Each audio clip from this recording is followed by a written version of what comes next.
Olá, pessoal, boa noite. Vocês estão me ouvindo, me vendo? Podem colocar no chat. Ok, então parece que está tudo certo. Boa noite para todo mundo. Essa é mais uma palestra do nosso evento Ciência em Casa, que acontece toda segunda-feira às 19 horas. Então, é um prazer recebê-los aqui, nesse espaço que a gente tem compartilhado toda semana com vocês.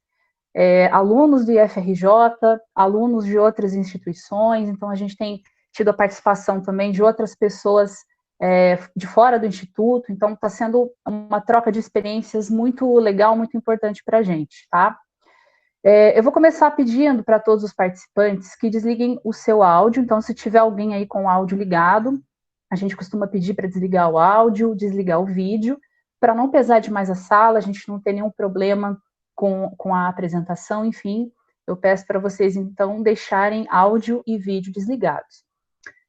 As perguntas vocês podem fazer pelo chat, tá? A partir do momento que a gente começar a apresentação, vocês já podem ir colocando lá suas dúvidas, seus questionamentos, e ao longo da apresentação a gente vai fazendo pequenas pausas para que o professor Paulo Vitor responda as perguntas, enfim, interaja com vocês, tá? Ao longo da apresentação, eu vou disponibilizar também uma lista de presença, então fiquem atentos lá no chat, provavelmente eu vou compartilhar com vocês lá no chat, e eu vou avisar na hora que eu enviar, tá? Então, todo mundo que fez a inscrição, que quer o certificado da participação nesse evento, eu vou pedir, então, que assine a lista de presença ao longo da apresentação, tá? Muito bem, então a palestra de hoje é sobre um tema bastante importante, acho que bastante fundamental, porque ela fala de ciência, ela fala da importância da cooperação, na verdade, assim, isso vai ser fundamentado, né, em teorias que são conhecidas, teoria dos jogos, enfim, depois vocês vão se aprofundar mais nesse tema, e que existe um embasamento científico para discutir, né, tal tema. E a gente convidou o professor Paulo Vitor Santos Souza para fazer essa palestra para a gente hoje, tá? Eu vou falar aqui um pouquinho do currículo resumido do professor Paulo Vitor. Então, o professor Paulo Vitor é graduado em Física pela Universidade Federal do Rio de Janeiro, mestre em Ensino de Física pela Universidade Federal do Rio de Janeiro e doutor em Física pela Universidade Federal Fluminense.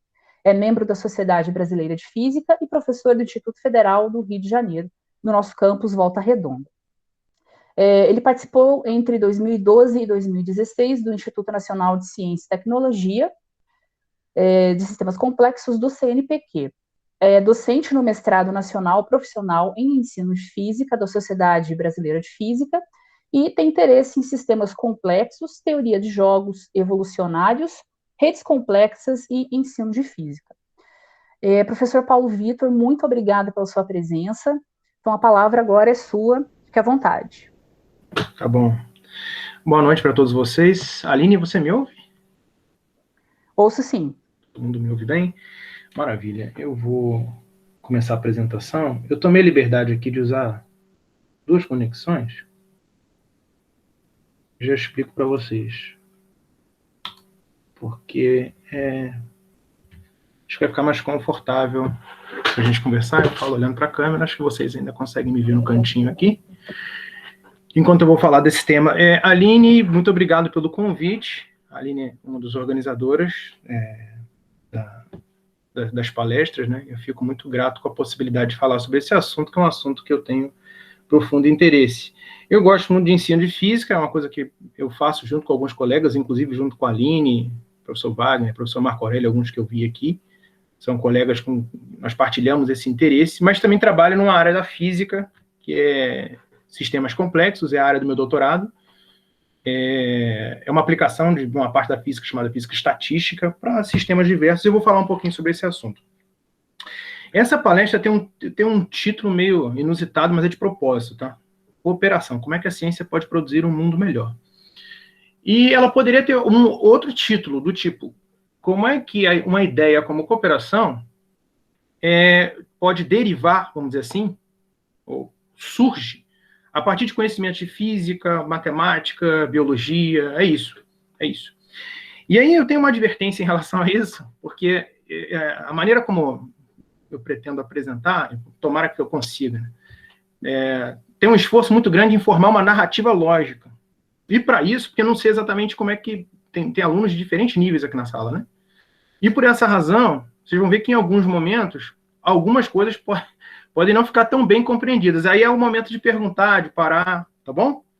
Bom, vamos começar, para a gente não perder mais tempo, vamos definir o que é cooperação. Deixa eu coordenar aqui. Bom, olha só, a definição de cooperação que a gente vai usar é essa aqui, ó.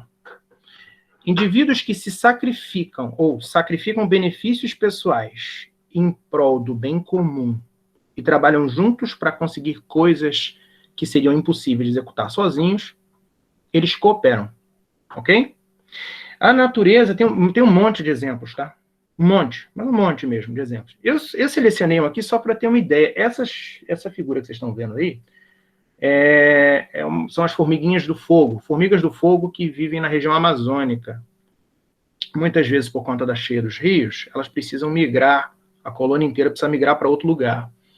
Para não colocar em risco a sobrevivência da colônia como um todo, elas formam esse tipo de balsa aí, tá? Isso é um assunto muito interessante, por si só isso já é uma pesquisa, tanto é que essa figura foi tirada de um artigo, talvez de uma das maiores revistas de ciência do mundo aí, que é a Nature. E o que acontece? Por que nesse sentido elas cooperam? É porque você deve ter observado que algumas formiguinhas ficam aqui por baixo, né? E essas que ficam por baixo, muitas vezes, acabam sendo comidas pelos peixes. Mas, ainda assim, elas sacrificam benefícios pessoais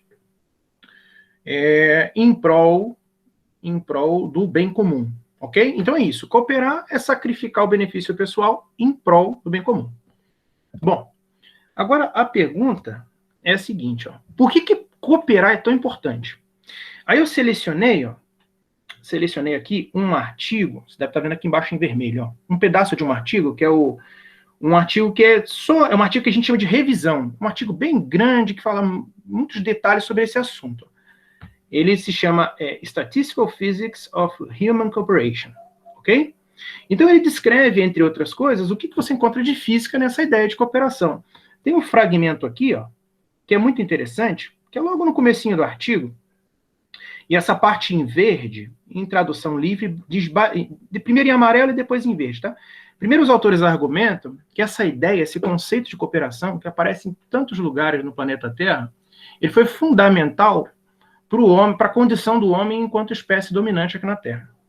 Então, é assim, nós dominamos o mundo, ó, tá vendo? Ó, moreover, ó lá, tá vendo? Além disso, a gente basicamente conquistou o planeta, tá certo? É isso aí. Nós somos a espécie dominante do planeta. A cooperação é muito importante para isso. Só que apresentam por outro lado, né? Olha por outro lado aqui embaixo, ó. As nossas sociedades, ó, nas nossas sociedades, milhões de pessoas vivem assim, na periferia da existência, assim, né? Quase não tem acesso às coisas que deveriam ser para todo mundo. Por exemplo, a gente nega abrigo, comida, e há muitas pessoas no mundo. Então, quer dizer, qual que é o enfoque aqui? É que a gente precisa entender melhor o que é cooperação e promover a cooperação. Só para a gente ter uma ideia, quantas pessoas vocês acham que morreram hoje de fome no mundo? Né? Só para ter uma ideia. Se quiser usar o chat aí para chutar, pode chutar. Quantas pessoas morreram de fome no mundo? Chuta aí, gente. Pode chutar qualquer coisa. Eu vou usar outro computador para chutar também. Não estou brincando. 24 mil. 100 mil. Eita, tá crescendo. Ó. Valeu. Vamos dar uma olhadinha nesse site aqui, ó. Deixa eu tentar aqui. Opa. Ele tá aqui, ó. Olha lá. Tá vendo? Esse site é um site que faz... e é confiável, viu? Porque tem a fonte, ó. Ele aparece as fontezinhas aqui no cantinho. Ele mostra estatísticas do mundo todo em tempo real, tá? Por exemplo, população do mundo crescendo aí, ó. Tá vendo? Aí aqui tem todos os detalhes, se você clicar, tá bom? A fonte, etc. Aqui mais para baixo, ó, dá uma olhadinha aqui, ó. Só para vocês terem uma ideia. Fala um pouco sobre o meio ambiente, né? Por exemplo, quantos hectares de florestas foram perdidas? Tá dando para ter uma ideia? Esse ano? Tá vendo? 3 milhões? Ó, e aqui para baixo tem comida, ó. Ok? Aqui, ó. Pessoas que morreram de fome hoje. 24.727. E é interessante que vai contando, já aumentou, ó, 29. E assim vai, ó. Tá vendo? 30. Isso só hoje. Só hoje. Mais para baixo, falta um pouquinho. Fala um pouquinho sobre água. Que tem a ver também com a dificuldade que os humanos têm de cooperar, ok? Olha lá, mortes causadas por doenças relacionadas à água, ou seja, a falta de saneamento básico e assim por diante, né? Pessoas que não têm acesso à água potável. A gente não tem ideia disso. Né? Olha só. 800 milhões de pessoas não têm acesso à água potável. Bom, o que a gente quer mostrar com isso? Que mais do que nunca a sociedade que a gente vive precisa aprender a cooperar. Ok? Bom, vamos seguir adiante. Vamos falar um pouquinho, isso mesmo, sobre a estrutura matemática da cooperação, tá? Ok? Estrutura matemática. Qual é a base matemática da cooperação? Onde que essa ideia ela mora? Ela mora num campo da matemática que é chamado de teoria de jogos, que fornece um tipo de estrutura matemática para tomada de decisão, ok? Tomar decisão. Tomar decisão parece uma coisa assim muito empírica, né? Mas a teoria de jogos tenta matematizar a tomada de decisão, porque transforma a tomada de decisão em uma escolha estratégica, que tem prós e tem contras. Essa área da matemática ganhou bastante notoriedade com esse filme aqui. Ele já é, eu acho que da década... Já tem alguns anos, mais de uma década com certeza. Uma Mente Brilhante, com Russell Crowe, que é um cara bem conhecido. Né? Ele interpreta lá o John Nash. O John Nash é um matemático americano que ganhou, na década de 90, o Nobel de Economia, por conta dos trabalhos dele em teoria de jogos. E uma coisa inusitada a respeito dele, se você quiser saber mais sobre teoria de jogos, você já sabe que filme você deve ver. Inclusive, eu acho que tem Oscar também no filme do Uma Mente Brilhante. Mas o ponto interessante em relação ao Nash é que ele era esquizofrênico. E ele sofreu bastante com isso. Então, esse é um elemento inusitado e ainda assim foi extremamente produtivo. Né? O Nash morreu alguns anos atrás num acidente de trânsito, lá em New Jersey. Ok? Bom, aqui, ó, foi sem querer que ficou em inglês, não era para ficar assim, mas essa área, que é a teoria de jogos, ela surgiu mais ou menos nos anos 30, mas ela ainda é um assunto que merece atenção, ainda é um assunto que as pessoas ainda se interessam hoje enquanto pesquisa básica, e também com pesquisa aplicada. Por quê? Porque tem aplicações em biologia, economia, comportamento humano, tem aplicações diversas. Agora, a pergunta é a seguinte, ó, será que é possível, então, dentro dessa forma de ver as coisas, né, será que é possível cooperar, mesmo que esse comportamento não seja o melhor do ponto de vista pessoal? É mais ou menos assim, será que alguém pode se comportar como aquela formiguinha que vai para lá para baixo da balsa das formigas e acaba ficando exposta ali a ser comida por um peixe? Então, a teoria de jogos vai tentar responder essa pergunta. Só que tem um elemento que eu gostaria de chamar a atenção de vocês, que é isso aqui, ó, que a ciência, ela modela a realidade. O que é isso? Quando a teoria de jogos tenta dar uma formulação matemática para a tomada de decisão, ela tem que desconsiderar certos aspectos da tomada de decisão. Ela consegue dar conta apenas de alguns aspectos. Por que eu coloquei uma foto e uma caricatura do Messi? É porque eu gostaria de ilustrar esse ponto mostrando a caricatura. A caricatura, a gente sabe que ela é uma representação da foto, né? Uma representação do Messi aqui, jogador. Só que, até que ponto ela é fiel à realidade? Quando a gente olha a caricatura, a gente reconhece, puxa, é o Messi.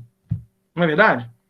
Só que existem alguns elementos, dá para ver pelas orelhas ali, né? A orelha, o queixo, etc. Alguns elementos que estão exagerados, não é? Por quê? Porque o objetivo da caricatura é chamar atenção para esses elementos no lugar de outras coisas que talvez não é o objetivo chamar atenção. De maneira similar, a ciência ela modela a realidade como se fosse uma caricatura.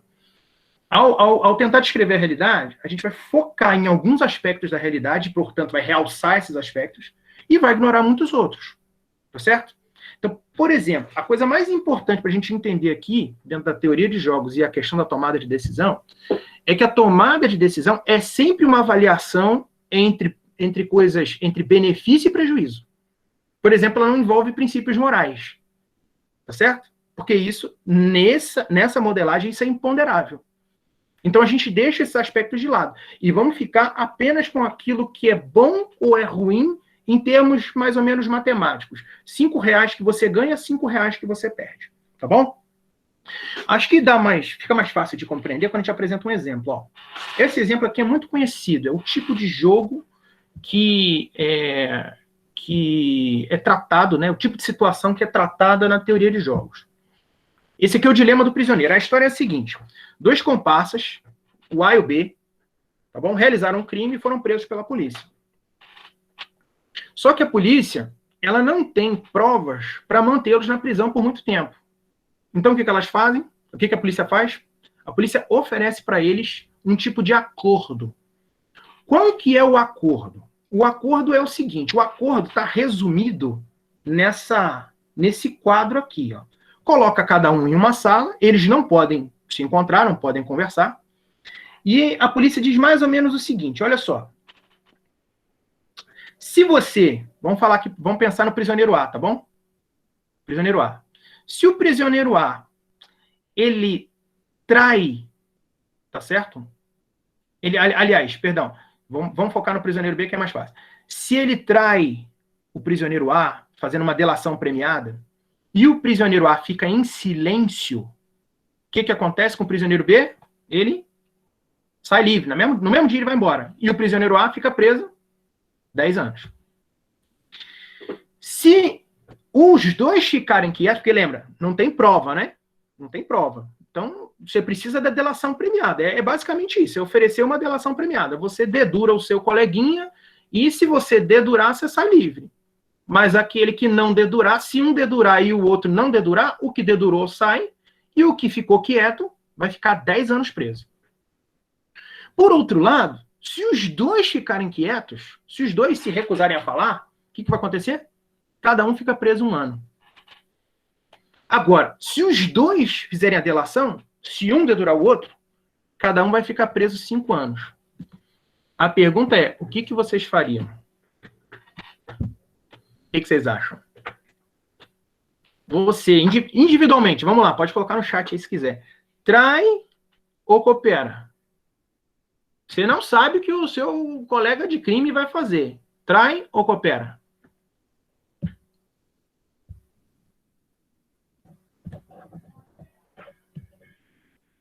Dá tempo para a moçada fazer as contas.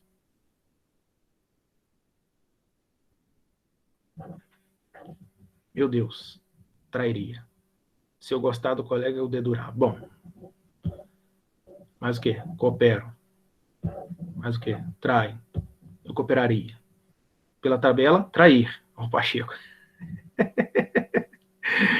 Trai. Ó, tá bom. Coopero. Muito bem. Então a questão é assim. Só pode escolher cooperar e trair, né? Vamos fazer uma análise? Tá bom? Vamos fazer uma análise, ó. Dá uma olhadinha. Se ambos jogadores cooperarem, eles ganham mais do que se ambos traírem. Verdade? Claro que é, né? Ficar preso 1 ano é muito melhor que ficar preso 5 anos. A recompensa mais alta, o melhor cenário, é obtido pelo desertor cujo parceiro coopera. Ou seja, você delata e o outro cara fica quieto na dele. Por que esse é o melhor cenário? Porque você sai livre, custo 0. Foi embora. O menor pagamento, a menor recompensa é obtida pelo cooperador que é traído. Então, se você ficou quieto e o seu amiguinho te delatou, ele sai livre no mesmo dia e você fica 10 anos. Então, meus caros, vejam lá. Trair matematicamente, lembra, né? Nós não estamos falando de princípios morais.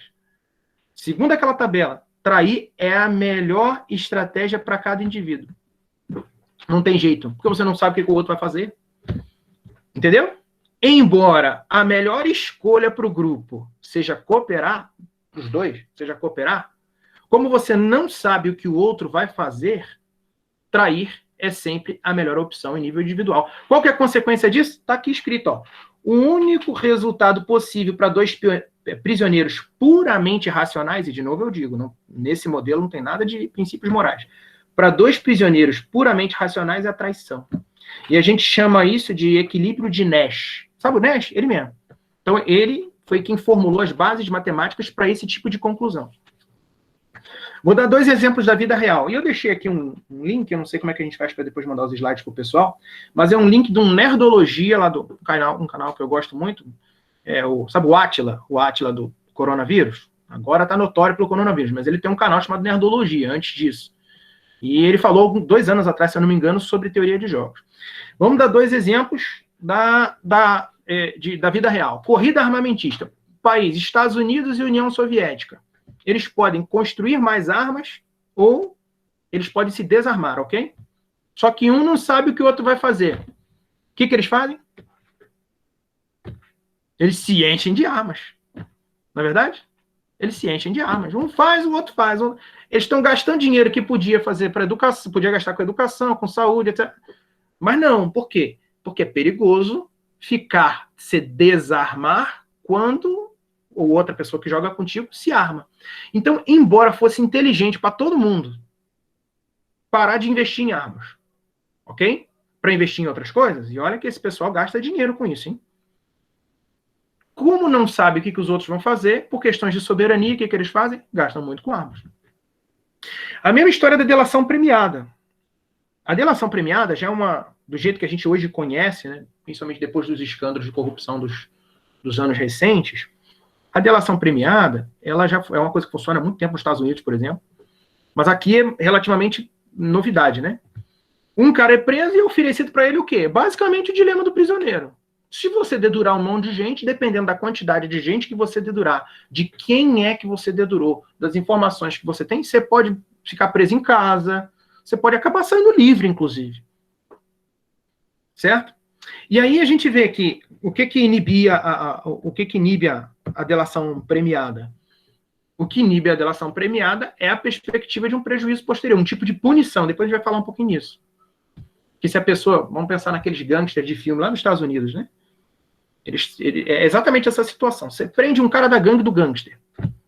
Aí oferecem para ele aquele acordo. Ó, o negócio é o seguinte: se você delatar os teus companheiros de crime, você sai livre e tal, não sei o quê.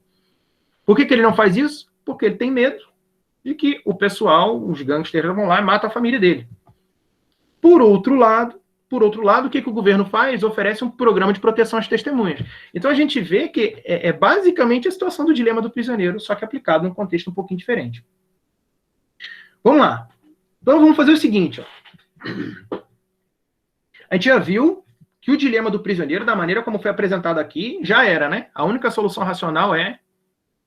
Qual que é mesmo? Trair, exatamente. Você pode dizer que você está aprendendo que tem que trair, se você é racional. Não é isso não, tá? Só no dilema do prisioneiro.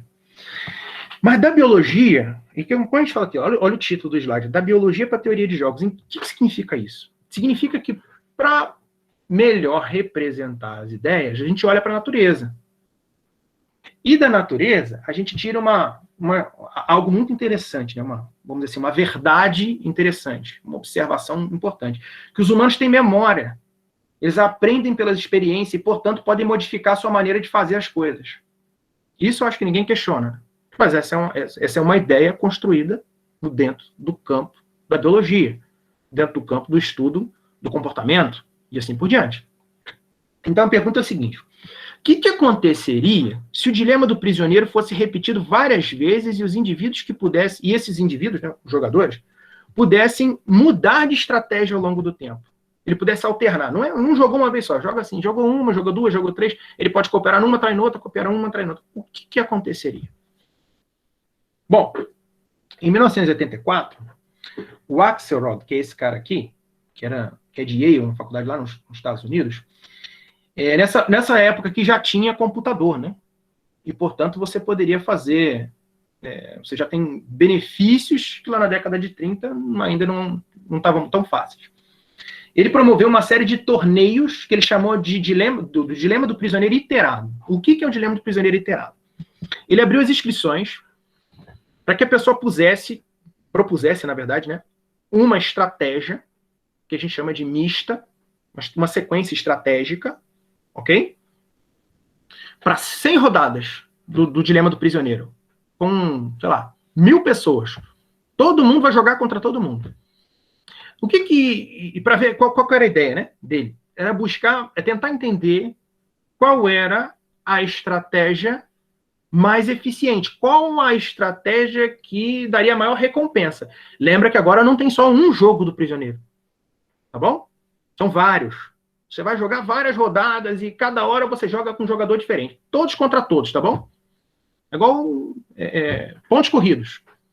Flamengo joga com o Botafogo. Então, é isso. Você tem uma estratégia, eu escrevo essa minha estratégia, ok? E jogamos várias rodadas seguidas em fluxo contínuo, tá bom? E no final a gente faz a conta quem é que teve a melhor estratégia. Qual que é a melhor estratégia se o jogo é repetido N vezes? A estratégia que ganhou é a tit for tat. O que significa isso? No português é alguma coisa do tipo olho por olho. Como é que funciona essa estratégia? Tá? Essa estratégia é assim. Ela sempre começa cooperando. Mas uma vez que ela é traída, aí acabou. Ela não... Se ela trair, ela começa a trair também. E nunca mais perdoa. Então ela vai ficar traindo o resto da vida. Ok?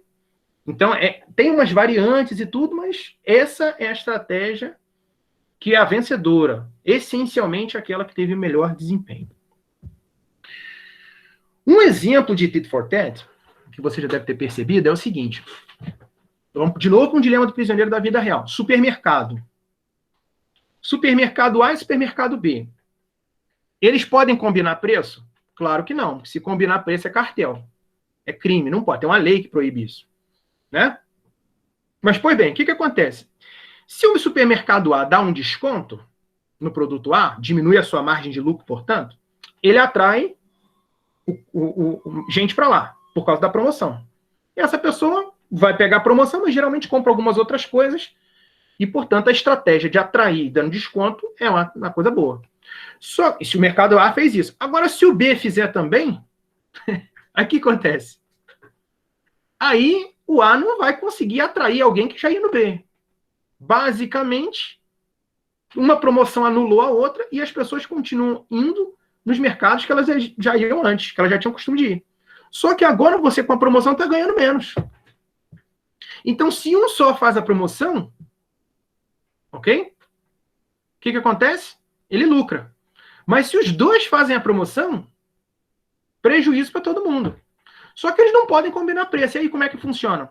Eles usam basicamente o tit for tat, que é aquele marketing de cobrimos a oferta da concorrência.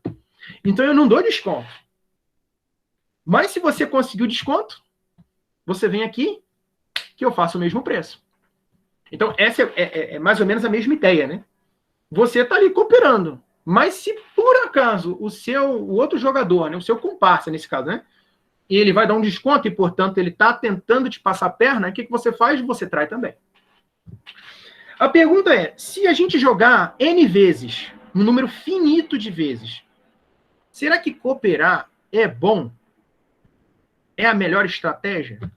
Não é. Você já viu aí, o tit for tat é a melhor. E ela começa cooperando, mas ela quase sempre termina traindo.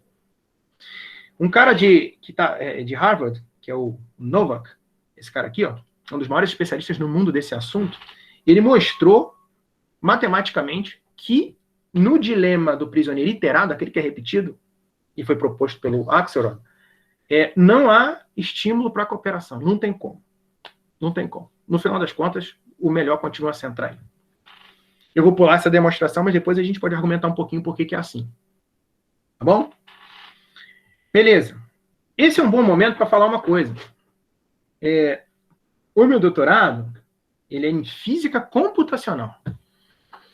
Ele só existe porque alguns anos atrás, algumas décadas atrás, o computador pessoal se tornou um elemento tão importante na compreensão científica, na construção científica, que a gente, muitas vezes, representa assim, ó, tá vendo essa bolinha aqui, ó? A gente costuma dizer que a compreensão científica, né, scientific understanding, depende da experiência, depende da teoria, mas hoje também depende de modelagem e simulação. Então, desde que o primeiro computador pessoal, ó, que esse aqui, o IBM, de 1981, ele apareceu, já existia computador antes, né? Mas desde que esse computador apareceu, a gente pode dizer assim, você tem uma popularização dessa ferramenta, e ela virou uma coisa muito importante. Quase tudo que eu faço em termos de pesquisa de física é no computador. E tem alguns campos da ciência que trabalham quase que exclusivamente com simulações. Por exemplo, modelo de cosmologia, né? Dinâmica do universo. É muito difícil. Você tem alguns dados experimentais, mas é difícil construir teoria. Então, o pessoal propõe modelos que são simulados. Tem um dos colegas que acho que está aqui conosco, o Pacheco, sabe muito bem como é que é isso. Ele trabalha com altas energias, né? Teve lá no CERN, então ele sabe que você tem que usar o computador para comparar com o experimento. Esse é um bom momento para dizer isso. Então, esse hoje é um campo por si só dentro da ciência. O desenvolvimento de ferramentas computacionais para fazer lá, lembra a história do Messi? Então, para modelar a natureza e tentar extrair dessas simulações algumas coisas interessantes, aumentar a nossa compreensão. Vou deixar como referência aqui, ó, quem quiser ler, tá em inglês, tá? Mas é muito legal. Esse site aqui fala bastante sobre esse assunto. Tá? Dá para ler com calma, ele é bem legal, assim. Bom, vamos lá. Vamos melhorar um pouquinho o modelo? Como é que é o modelo do dilema do prisioneiro iterado? Pontos corridos, todos contra todos, certo? Só que, na verdade, se a gente for parar para pensar, mesmo em comunidades como a nossa aqui, tipo a comunidade lá do IFRJ Volta Redonda, você não interage com todo mundo. Isso não parece ser muito realístico. Na verdade, essa figura aqui, ó, ela representa um pouco disso. Ó. Um pouco vamos dizer assim, da forma como nós estamos conectados pelas redes sociais. Ok? Forma como nós estamos conectados pelas redes sociais. Mas em qualquer tipo de ambiente, você não tem o mesmo contato, você não interage com todo mundo. Então, o próprio Novak, lembra do Novak? Ele propôs, alguns anos depois, uma maneira de conectar os jogadores de uma forma mais realística. Vamos lá, ó.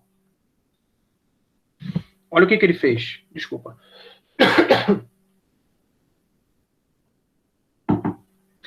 Enquanto no dilema do prisioneiro iterado todos os jogadores estão conectados, nos jogos espaciais, ou seja, dilema do prisioneiro iterado, só que espacial, cada jogador é uma dessas bolinhas aí, ó. Tá vendo? Cada um dos jogadores é uma dessas bolinhas. E com quem que ele joga, com quem que ele interage? No caso do jogo com o Novak, só interage com os 8 vizinhos mais próximos. Tá bom? Então ele não joga com todo mundo, todos contra todos. Parece, quando a gente olha assim, fala, que diferença vai fazer isso?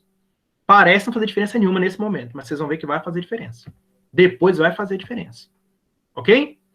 As condições de contorno nesse caso, deixa eu ver quando eu falo isso, eu falo aqui depois. Vamos ver os detalhes então do jogo dele? O artigo que ele publicou tá aqui, ó. Olha lá, em 92, tá? Olhadinha aqui, ó. Como é que é a ideia do jogo? Lá você tem um número finito de jogadores, né, uma rede quadrada. As condições periódicas são de contorno, as condições de contorno são periódicas. Quer dizer que, tá vendo que o negócio é assim, né? Ali a folha. É como se a gente fizesse isso aqui, ó, tá? Tá bom? Então, esse camarada aqui, ó, os primeiros vizinhos dele também estão do lado de cá. Tá bom? Os primeiros vizinhos dele também estão do lado de cá. Ok? E aí, o que acontece? Ele fez várias experiências. Ele pegou e acionou uma certa porção dos jogadores cooperando, tá bom? E uma outra porção traindo. A gente usa essa palavra, o D aqui, por causa de defect, tá bom? Que é em inglês. Então, cooperando e traindo. Como é que é a tabela de recompensas? A tabela de recompensas desse jogo aí expressa a mesma ideia que eu mostrei para vocês antes. Só que aquela é mais simples, tá bom? Olha lá, ó, dá uma olhadinha na tabela. Se os dois cooperam, cada um ganha 1. Se um trai e o outro coopera, o que traiu vai ganhar alguma coisa entre 1 e 2. E o que cooperou, em inglês a gente chama disso que é a recompensa do idiota, que coopera quando o outro trai, é 0. E se os dois traírem, a recompensa também é 0. Então você nota o seguinte, qual é o parâmetro nosso de controle aqui? O que a gente vai analisar? Vai analisar o que acontece com o sistema à medida que esse T aqui, que é a tentação para trair, vai aumentando. Tá certo? Ela sempre é maior, mas à medida que ela vai aumentando, a gente vai ver a dinâmica do sistema, tá bom? A cada rodada, ó, a recompensa final de um jogador é a soma das recompensas que ele tem com todas as suas interações. Então, no caso do jogo do Novak, uma bolinha daquela vai jogar, segundo essa regra aí, com as 8 bolinhas mais próximas. Aí eu vou somar o quanto que eu ganhei de cada uma dessas interações e é o meu payoff, a minha recompensa total daquela rodada. Beleza? E todo mundo joga ao mesmo tempo. O que acontece? Tá certo? Depois de um tempão. Hein? Bom. As estratégias, elas podem ser atualizadas. O que é isso? Esse é um elemento novo, né? Porque quando você joga, vamos lá, eu joguei, estamos todos aqui na sala jogando uns contra os outros, a minha recompensa, vamos lá, foi 5. Só que um dos colegas com os quais eu joguei, com o qual eu joguei, está aqui do meu lado, ele teve recompensa 8. O que eu faço então? Segundo a regra que o Novak criou, eu troco a minha estratégia para copiar dele. Então, esse jogo dá a possibilidade, assim como antes, né? Dá a possibilidade do cara trocar de estratégia, mas ele vai olhar entre os colegas com quem ele interagiu, quem ganhou a maior recompensa. E vai copiar a estratégia daquela pessoa. Tá bom? Vamos ver o que acontece. Ó, finalmente a gente tem um brilho de esperança. Os cooperadores, eles podem sobreviver. Eu já vou explicar o que é essa história do tapete persa. Os cooperadores, eles podem sobreviver. Eu gostaria de chamar a atenção para vocês para esse gráfico do lado de cá. Ok? O que é esse gráfico? Aqui é a quantidade, é o percentual de cooperadores do sistema. E aqui é o tempo. Olha o que acontece com esse gráfico. Mesmo que você acione o sistema físico com pouquinho de cooperadores, nesse caso aqui é aleatório, mas mesmo que você... Vamos pensar em 50-50, tá? Mesmo que você acione inicialmente a população com metade cooperadores, metade traidores, e vai usando aquela regra de atualização, o que acontece com a quantidade de cooperadores? Ela sobe, desce um pouquinho e estabiliza. Mas o que chama atenção, veja lá, olha onde ela estabiliza. Em mais ou menos 33%, vai. O que chama atenção é que os cooperadores, eles resistem, eles não são destruídos. Se a gente parar para pensar, o que deveria acontecer? Puxa, se trair é sempre a melhor coisa, em nível individual, quem trai ganha quem trai, eu já vi ali pela conta, né? É só eu lembrar aqui, ó. Quem trai enquanto o outro coopera ganha mais, então com o tempo todos os traidores deveriam ganhar um payoff maior, eles iam ter a sua estratégia limitada, daqui a pouco é todo mundo traidor. Porque pode trocar. Certo? Mas não acontece isso. Não acontece. E por quê? Vou mostrar para vocês. Vamos falar do tapete persa. Dá uma olhadinha aqui. Olha o trabalho do Novak. Olha o que acontece. Vocês talvez se lembrem que eu comentei como é que era a rede dele, né? Tá aí, ó. Esse é o trabalho dele, tá? A rede dele é assim, quadradinha. Tá bom? Olha o que acontece. O que representa esse gráfico aqui? cada cor representa uma coisa, ok?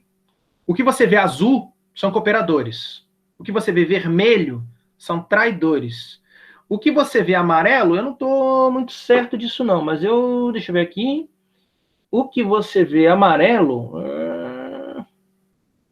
Bom, são cooperadores que na rodada anterior foram traidores, e o verde, traidores que na rodada anterior foram cooperadores. Quando você faz esse gráfico, você faz essa representação para cada rodada, o desenho vai dar uma noção de como é que está o fluxo, na verdade, a troca de estratégias entre cooperadores e traidores. Vamos dar uma olhada em alguns exemplos? Ele mostra esse aqui, ó. Esse aqui foi obtido com a tentação para trair, ó. Esse é o estado que a gente chama de estacionário, ou seja, depois de um tempão, ficou mais ou menos desse jeito o desenho. Quando a tentação para trair é 1.15. Então, olha lá. Olha o que isso diz. Tem mais azul do que qualquer coisa, né? Então, isso quer dizer que tem mais cooperador do que outros. Outra estratégia, nesse caso, a traição. Ok? Tem mais azul do que tudo. E tem mais azul, mesmo com a tentação para trair, ó, valendo 1.15, um pouquinho maior do que o valor da cooperação mútua. Vamos ver o que acontece? Note que à medida que a tentação para trair vai aumentando, agora ele é 1.35, olha o que acontece com as linhas vermelhas. Ó, 1.55. Entre 1.75 e 1.8. Entre 1.8 e 2, o que aconteceu? Agora você tem o domínio, tá, do vermelho. Ou seja, depois de um tempão, você tem mais traidores que cooperadores. A Aline falou no chat aqui para vocês fazerem perguntas. Fiquem à vontade, tá? Hoje eu vou dar uma pausinha de 30 segundos aqui. A gente pode, se vocês quiserem, podem perguntar alguma coisa. Mas já deixa a pergunta aqui no chat que a gente responde em seguida. Qual que é esse cenário aqui? Esse cenário é uma situação onde, depois no estacionário, que a gente chama, depois de um tempão, você tem mais traidores que cooperadores, mas a gente ainda vê pontinho azul. Você reparou? Ainda tem pontinho azul. Porque ainda tem pontinho azul e você nota que os cooperadores eles estão resistindo. Eles não foram destruídos.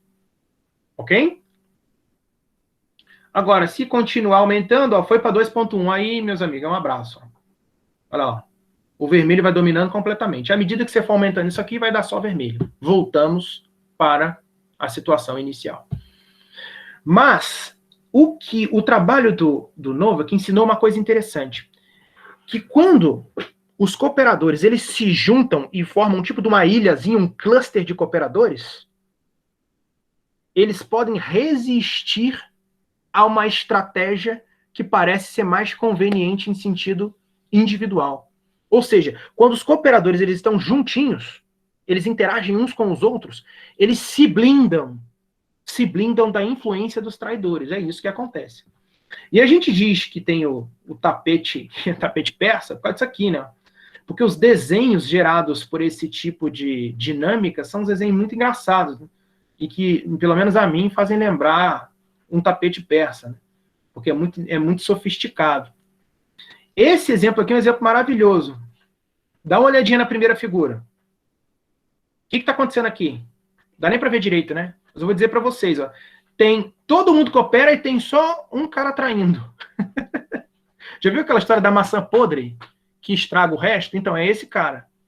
Com o tempo, olha o que acontece com a influência da traição. Você sai desse sistema físico aqui, ó, e ele vai evoluindo, até você chegar em configurações malucas como essas aqui. Impressionante, né? Ele chama de caleidoscópios. Bom, vamos voltar para cá. Muito bem. Aqui a gente faz uma pausa de alguns segundos, que é o seguinte. O que esse trabalho do Nova, que é de 92, mostrou? Que se você quebrar um pouquinho a estrutura, ou se você mexer um pouco na estrutura do jogo do Dilema do Prisioneiro, os cooperadores, eles podem sobreviver. E não apenas sobreviver. eles podem dominar a população. Essa é a questão. Então, dependendo das circunstâncias, se a tentação para trair não for muito grande, eles podem dominar a população. E depois de alguns anos, isso é em 2007, ele fez um artigo também de revisão, aquela mesma história, um artigo mais longo, falando em detalhes, onde ele argumenta, aí só para a gente entender, já se passaram quase 20 anos, né? Onde ele apresenta argumentos em que ele explica fundamentalmente que a cooperação é possível no dilema do prisioneiro se você tivesse uma dessas 5 coisas que ele lista aqui. Eu não vou entrar em detalhes porque são mais sofisticados, mas uma a gente entendeu. Uma delas a gente entendeu. Você deve ter percebido aqui, ó. Vou tentar, não dá para ver, né? Mas aqui, na linha 2 aqui, eu tô com o mouse em cima, ó. Network como é que é? Reciprocidade de rede. Ok? O que é isso? É a possibilidade, como é que essa ideia ganha materialidade, né? É aquela possibilidade dos cooperadores, os azulzinhos, se juntarem e formarem uma ilha. Aí é só a gente raciocinar. Se eles fazem isso, eles jogam um cara. Vamos pensar num cara que está lá no limite da ilha, tá bom? Ele joga, muito provavelmente por conta da simetria da ilha, ele vai jogar com mais cooperadores do que com traidores. E como a cooperação mútua ela é mais vantajosa que a traição mútua, toda vez que ele vai ver quem é o jogador que está ganhando a recompensa melhor daquele grupo, para onde que ele vai olhar? Ele vai olhar lá para o meio da ilha. Opa, esse cara é o quê? Cooperador ou traidor? Ah, esse cara que está ganhando mais, porque a cooperação mútua vale mais que a traição mútua, né? Então, ele está ganhando mais? Ah, ele está ganhando mais. Eu continuo copiando a estratégia dele. Por isso, eles conseguem sobreviver. Pessoal, perguntas, dúvidas?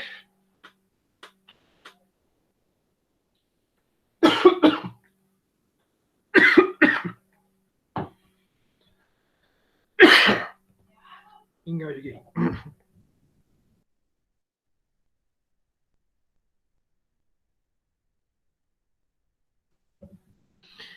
E aí, algum comentário? Ou vamos adiante? Vou beber mais água, por causa do engasgue com a água. Quer mais água? Não. Minha esposa me ouviu tossindo e veio aqui socorrer. Mas tudo bem. Beleza, então? Deixa eu ver aqui se tem alguma coisa no chat. Acho que não, né? Só uma pessoa perguntando aqui alguma coisa. Não. Beleza. Por enquanto não tem pergunta. Vamos lá. Então, artigo de 2007, divisor de águas. Define aqui umas ideias gerais. Olha só, todo mundo que quer buscar a cooperação pode buscar desse jeito aí. Com alguns desses elementos, se você conseguir preparar um jogo cujas regras incorporem alguns desses elementos, você vai conseguir, ou é possível que você consiga a cooperação. Agora eu vou falar de um trabalho meu, então. Esse trabalho saiu em 2020, ou seja, esse ano, no começo do ano. Ele é um trabalho em cooperação com mais alguns colegas, por exemplo, um professor da Universidade Federal de Santa Catarina, que era até da UF aqui, Daniel Girardi, um colega que é canadense e um ex-aluno do Daniel, que hoje está em Petrópolis. Tá bom? Vou falar um pouquinho sobre esse trabalho. Quer dizer, como é que foi um jogo que nós montamos e quais foram os resultados, tá bom? Vamos lá? Bom, nesse jogo é o seguinte. Você tem N ao quadrado jogadores organizados em uma topologia regular. O que é isso? A parte topológica, a parte da rede quadrada é igualzinha à do Nova. E é N vezes N, porque você tem N aqui e N aqui. Então, são 100 jogadores aqui, 100 aqui, ou 300 aqui, 300 aqui, ou 1000 aqui, 1000 aqui, tá bom? As estratégias, elas são acionadas aleatoriamente entre cooperar e trair. Agora a gente tem uma pausinha. De novo, a gente vai olhar um pouquinho para a física mesmo. Como é que é a história do aleatório? O que você entende por aleatório? Pode colocar no chat aí, por favor. Vamos ver até que ponto vocês vão achar sinônimo para aleatório. Tenta definir aleatório. O que você diria?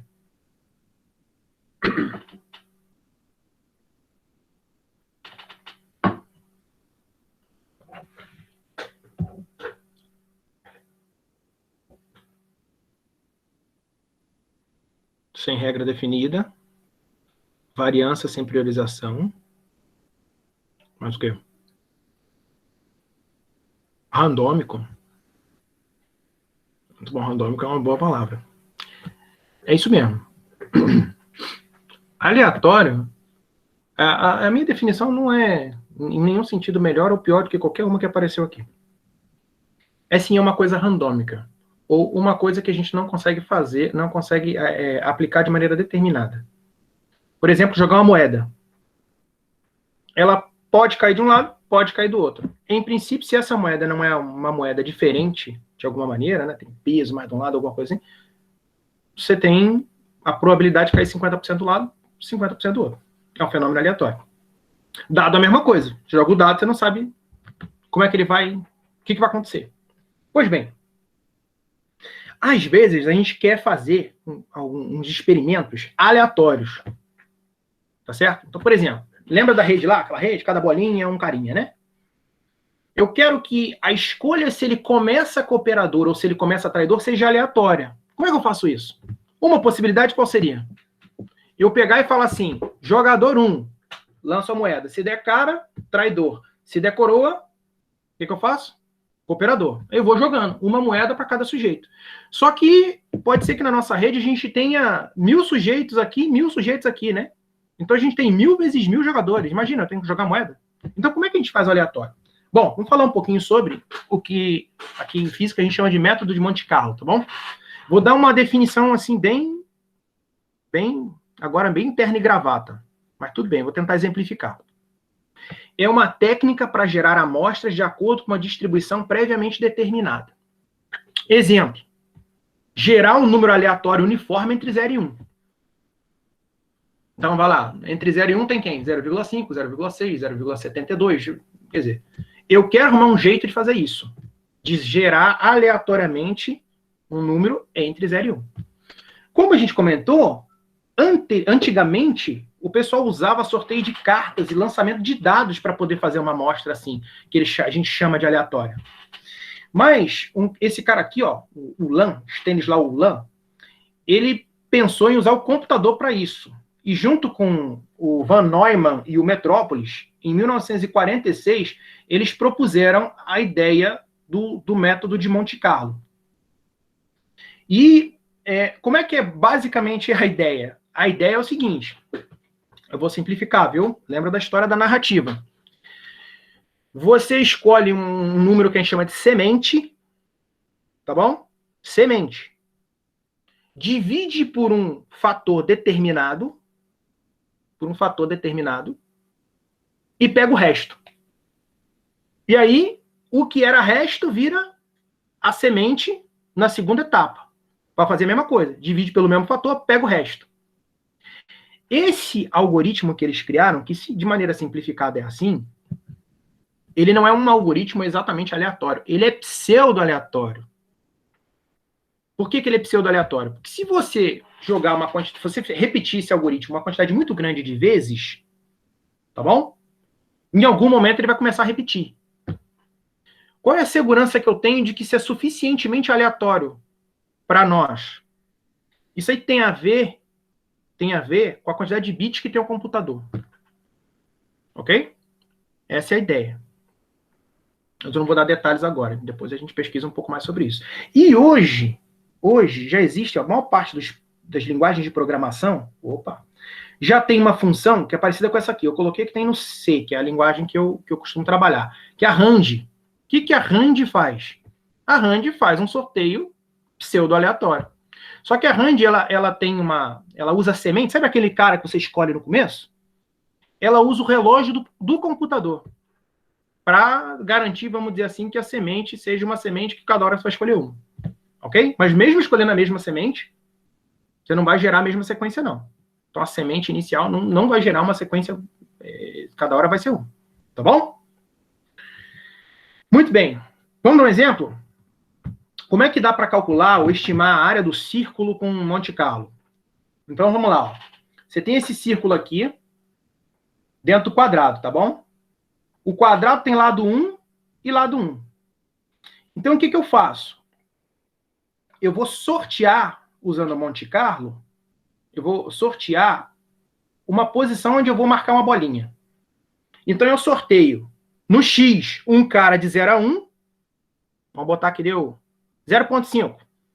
E no Y, eu sorteio um cara de 0 a 1. Quanto deu? 0,5.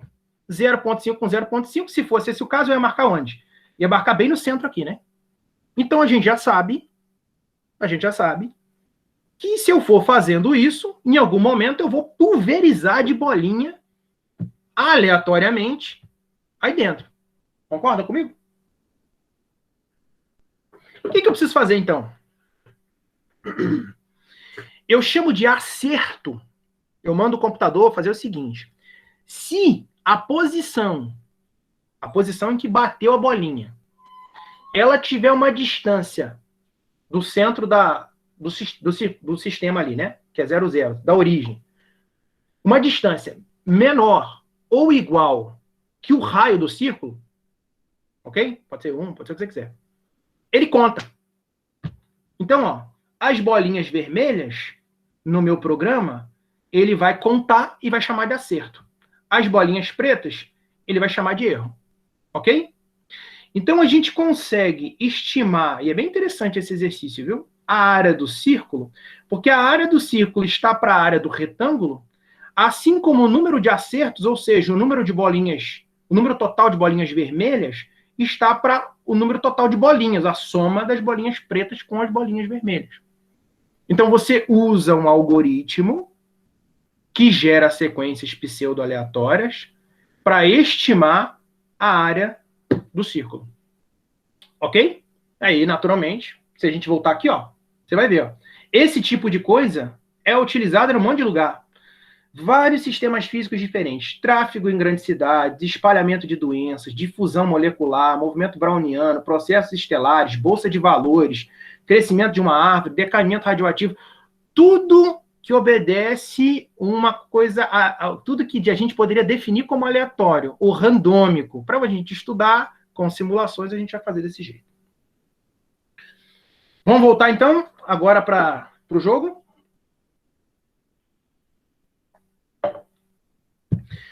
Então, vamos lá. A gente já disse, rede quadrada, escolha aleatória de cooperadores e traidores. A gente sempre mantém uma proporção de 50%, 50%, tá bom? Todo mundo joga simultaneamente, ou seja, todo mundo joga ao mesmo tempo. E, no meu caso, esse jogo que a gente fez, você só joga com os seus 4 vizinhos mais próximos. Do novo, que eram 8. Mas aqui a gente só joga com os 4 mais próximos. E a tabela de recompensas é isso aqui, é igualzinho. Tá bom? É igualzinho a do novo aqui. A pergunta é, e a atualização das estratégias? Como é que era a atualização das estratégias lá no trabalho do novo aqui, da década de 90? Você olhava quem era o seu vizinho que ganhava mais e simplesmente trocava. Só que o problema é o seguinte, quando a gente pensa em um dos sistemas, tá? Que a gente modela desse jeito, é opinião, tá? Tipo opinião política, sabe assim? Vota ou não vota na pessoa? Quando a gente simula sistemas que têm opinião, dá para perceber que as pessoas têm, às vezes, um pouquinho de resiliência. Ou uma resiliência que vai virar teimosia em algum momento, na hora de trocar de estratégia. E isso, essa troca, que, vamos dizer assim, meio teimosa, que ocorre, mas às vezes não ocorre porque a pessoa é teimosa, a cabeça dura, essa maneira de ver a coisa é um pouquinho mais realista do que lembra do modelo, né? Da história do modelo. Agora a gente vai tentar melhorar um pouquinho o modelo. A gente vai tentar incorporar um pouquinho de resiliência, um pouquinho de teimosia na hora de tomar a decisão. Então o modelo do Novak, nesse sentido, ele não é bom mais, porque ele sempre muda. Então a gente está avançando um pouquinho, né? Então, vamos tentar melhorar um pouco. Onde que a gente vai aprender como fazer isso? Vamos voltar para a física. Vocês já ouviram falar de transição de fase, né? A maior parte do pessoal já ouviu falar de transição de fase, né, por exemplo, líquido que vira gás, ou líquido que vira sólido, e assim por diante. Mas tem outros tipos de transição de fase na física.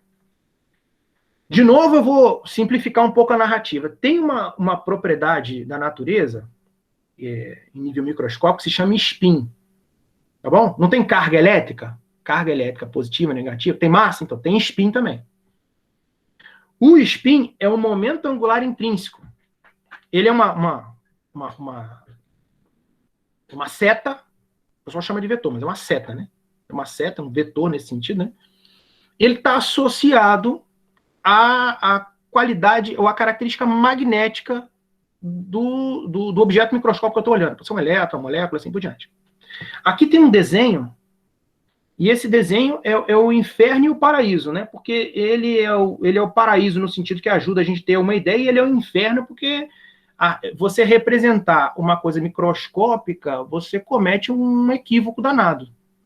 Então, isso é simplesmente para a gente ter uma ideia vaga do que seria isso. Um elétron que gira para um lado, como se fosse mesmo um giro, ele se comporta como um imãzinho que é sul-norte. E um que tem o spin virado ao contrário, norte-sul.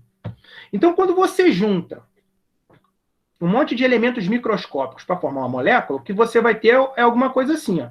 Essa setinha poderia representar todo mundo que tem um spin para baixo. Tá bom?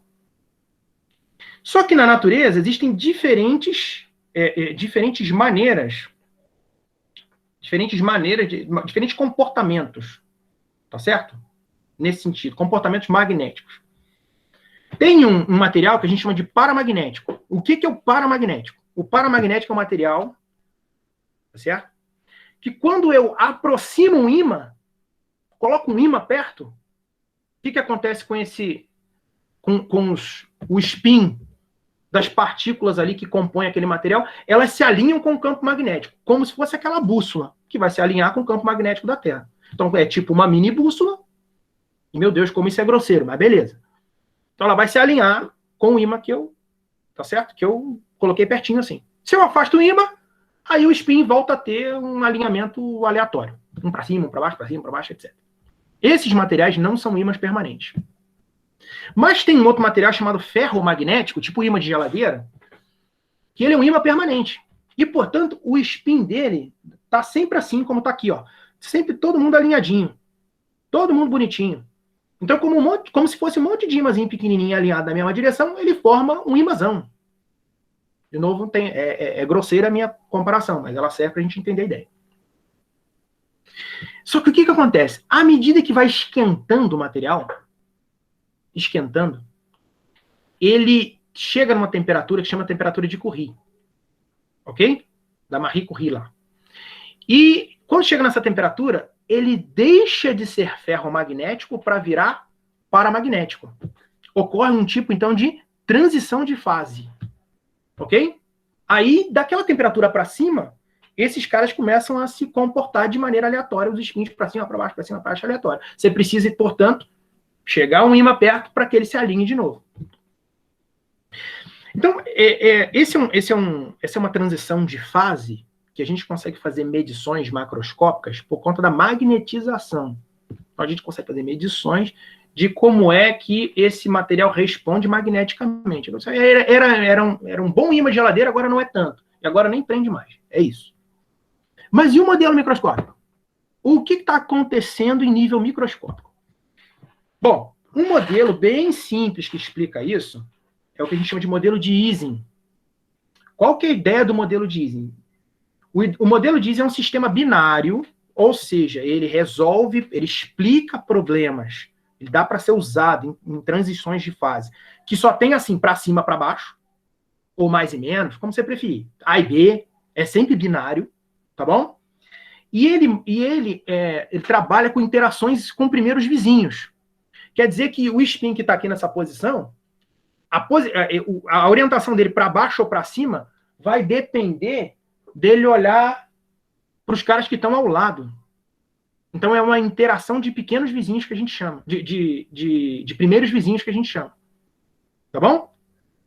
E o parâmetro de referência que é utilizado, de otimização aqui, né, uma coisa importante nisso tudo, é que a magnetização tem relação com a energia. Então a energia é como se fosse um guia, é uma lanterna que a gente liga para a gente poder entender para onde o sistema está nos levando.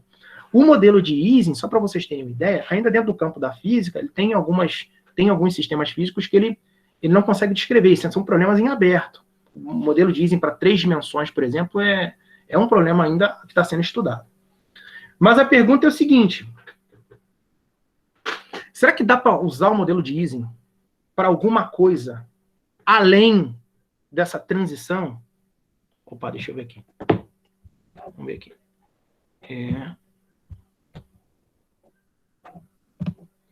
Pergunta. Essa ideia dessa lógica pode ser usada na computação, no caso usando como portas lógicas, respeitando a temperatura de Curie e usando o modelo dos elétrons? Tá. Se eu entendi bem sua pergunta, você está querendo dizer o seguinte, se o modelo de Ising poderia servir para a gente entender um pouco do funcionamento de porta lógica, esse tipo de coisa, porque ele é um modelo microscópico para descrever esse funcionamento.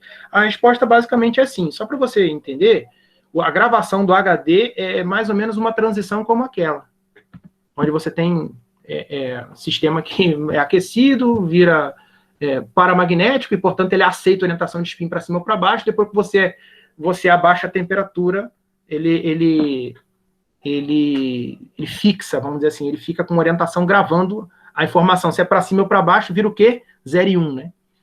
Tem uma área toda, não é da física, mas é uma área aplicada chamada spintrônica, que lida muito com esse tipo de coisa. Agora, não aplicada em computação, já vou falar um pouco sobre isso. Você vai ver. Você vai ver. Porque, olha só. Vamos lá. Vamos falar da transição de fase. Tem a transição de fase, né? Qual que você conhece mesmo? Água líquida, vira gás e tal. Agora você aprendeu mais uma, que é um sistema magnético que ele se alinhava todinho assim por conta própria, mas se a temperatura ficar muito quente, o que acontece? Ele vira aleatório. Ok? Tem outras transições de fase em biologia, tem vários fenômenos assim. Só que a lógica do negócio veja lá, você tem que ter falado até com ponderação. Como é que eu faço para caracterizar uma transição de fase? Tem umas contas que a gente faz para dizer assim, como é que é essa transição de fase? Tá certo? A gente usa umas contas lá da termodinâmica, e tem lá no livro de termodinâmica. Essas contas são chamadas expoentes críticos. Então você pega certas grandezas que eu conheço e talvez consiga medir tudo, tá bom? E vou calcular os expoentes termodinâmicos, esses expoentes críticos que a gente chama. Quando a gente faz isso, o que a gente descobre? Descobre que existem certos conjuntos de expoentes críticos. Eles dão origem ao que a gente chama de classe de universalidade. O que é que isso quer dizer na prática? Quer dizer o seguinte, existem alguns tipos de transições de fase. A gente não conseguiu achar 1 milhão de transições. Tem alguns tipos. E alguns são muito comuns. Tá certo? Alguns são muito comuns. E quando eu estudo uma nova transição de fase, vamos dizer, lá em astronomia tem transição de fase, cosmologia tem transição de fase, biologia tem transição de fase. Tá bom. Quando eu estudo uma transição de fase na biologia, o que eu vou fazer? Vou calcular os expoentes críticos. Se esses expoentes críticos eles dão o mesmo número que os expoentes críticos que eu calculei para a transição de fase magnética, eu digo que esses dois fenômenos pertencem à mesma classe de universalidade. Ou seja, eles podem ser agrupados na mesma prateleira. Se eles podem ser agrupados na mesma prateleira, o modelo de Ising poderia ser aplicado. Vamos dizer assim, todas as transições de fase, todo sistema, não é físico não, sistema, que admite transição de fase e é da mesma classe de universalidade do Ising, e é da mesma classe de universalidade da transição ferromagnético-paramagnético, eu vou tentar usar o modelo de Ising, porque ele é muito simples e é facilmente aplicável. Tem até uma área da física que estuda só isso, teoria do grupo de renormalização de transição de fase. Então, em resumo, eu tenho uns números que eu posso estimar para qualificar uma transição de fase. Se eu encontro os números, se eu encontro para uma transição de fase qualquer coisa que quiser, tá bom? Sistema qualquer. E vejo que ele se parece, ou na verdade dá a mesma coisa, tá? Com os números lá da transição de fase, com os expoentes críticos da transição de fase do paramagnetismo, ferromagnetismo, o que eu vou fazer? Eu posso usar tudo que eu conheço das transições de fase magnética nesse sistema físico. E o que aconteceu? O óbvio. Uma máquina de trabalhos. Um monte de gente começou a ter a mesma ideia. Usar o que a gente conhece de física estatística e de transições de fase magnéticas para um punhado de sistema físico dos mais malucos que vocês podem imaginar. Por exemplo, esse aqui embaixo, ó, é um modelo de dinâmica de opinião. A pessoa que tem uma opinião sim ou não, como é que ela troca. Esse trabalho aqui é um trabalho seminal, Stauffer alguns colegas da UF aqui conhecem e tudo mais, é um dos pais dos sistemas complexos do mundo, ele faleceu há alguns anos, um grande amigo do meu orientador de doutorado, e ele fez esse trabalho aqui para explicar basicamente como é que todas as ferramentas que a gente usava lá para estudar transições de fase em sistemas magnéticos podem ser aplicadas em sociofísica. Tá certo? Uma nova área da física. Essa coisa de sociofísica, modelo de opinião e tudo mais, correlação com teoria de jogos. Então, o que a gente faz no nosso modelo? Eu vou acelerar um pouquinho, viu? Eu ia comentar esse trabalho aqui, depois nas perguntas a gente pode falar um pouquinho sobre ele, mas eu quero chamar só a atenção disso aqui. Ó, esse é um trabalho sobre jogos evolucionários, tá bom? Onde o cara afirma o seguinte, ó, uma das sessões do trabalho ele diz assim, ó, Potential Games and the Kinetic Ising Model, tá bom? Olha lá, ele está dizendo o seguinte, jogos e o modelo de Ising. Olha a frase aqui embaixo, ó. A equivalência acima entre o modelo de Ising, tá certo? Entre o modelo de Ising e esse modelo de Glauber, que é a dinâmica de Glauber, mostra que dá para aplicar o modelo de Ising para descrever jogos evolucionários, como é o caso do dilema do prisioneiro. Então, voltando lá para o nosso jogo, ao invés de olhar, lembra da história da atualização da atualização da estratégia, tá? Ao invés de eu olhar quem é que ganhou mais e eu troco de estratégia, copiando o cara que ganhou mais, eu vou fazer o seguinte, dá uma olhadinha. Eu sorteio um dos meus vizinhos aleatoriamente, agora vocês já sabem como é que faz, sorteio aleatório, e eu posso trocar de estratégia seguindo essa distribuição aqui, ó. Então, o jogador I pode copiar o J com essa probabilidade. O que são esses dois caras aqui? São as recompensas totais deles. Então, se o I tem mais do que o J, ele não troca.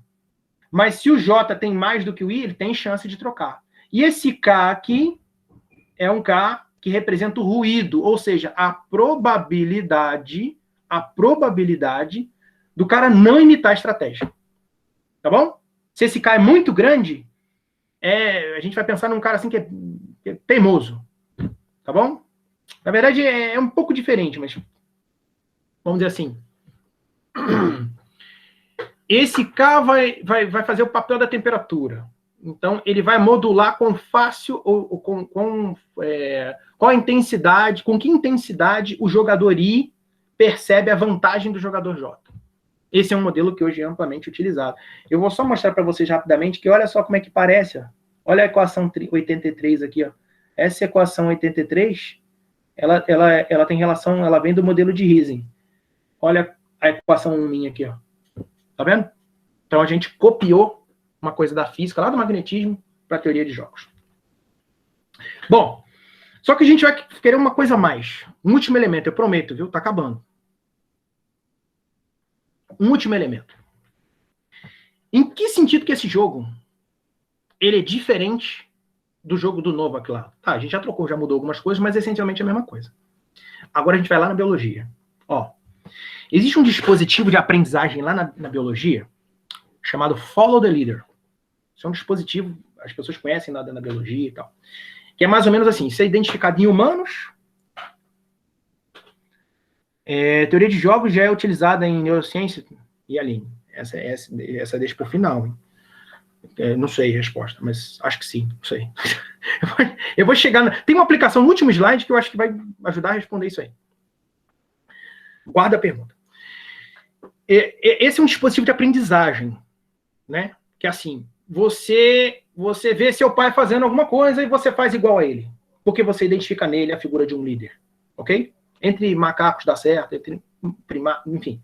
Então, esse é um dispositivo que dentro do campo da biologia se é amplamente reconhecido, que é um dispositivo de aprendizagem que é baseado na ideia de você seguir o líder.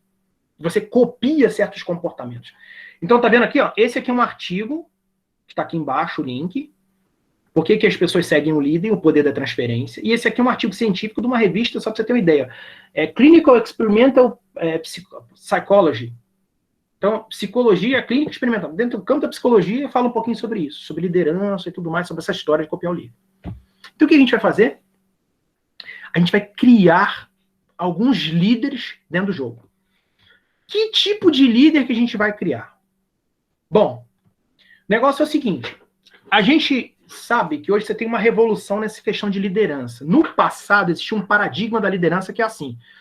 A pessoa que a gente reconhecia na sociedade como líder era alguém que ao longo dos anos acumulou muito conhecimento, tinha muito know-how em alguma coisa. Por exemplo, CEO de empresa era todo mundo, era um cara, um octogenário que provavelmente passou por todos os setores da empresa, desde o office boy até chegar a ser o chefe maior lá da empresa. Ok?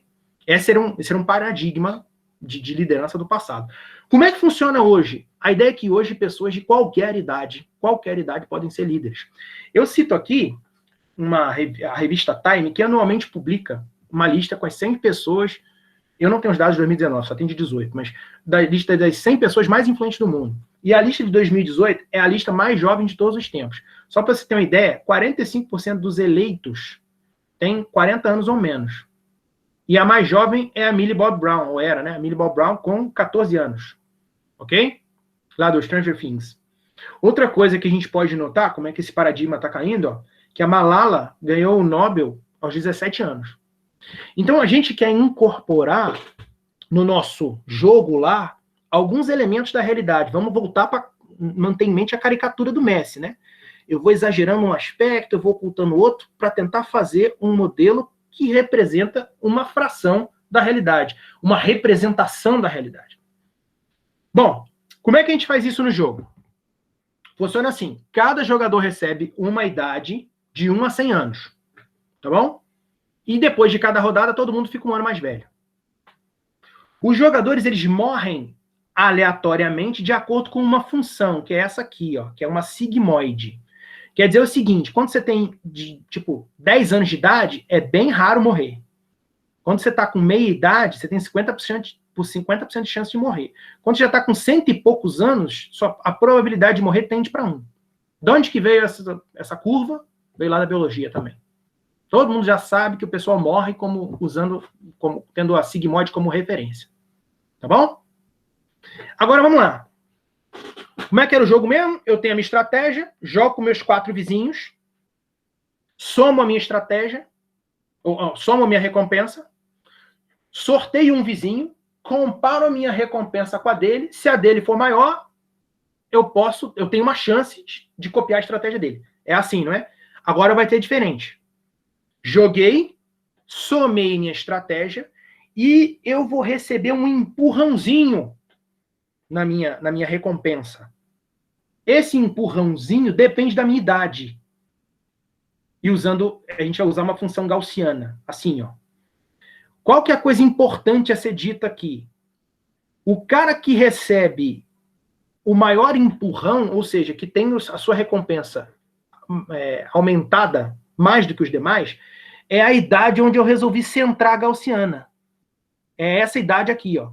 Que não tem, pode ser qualquer uma que você quiser. Lembra, nosso modelo quer botar qualquer idade como líder. Tá bom?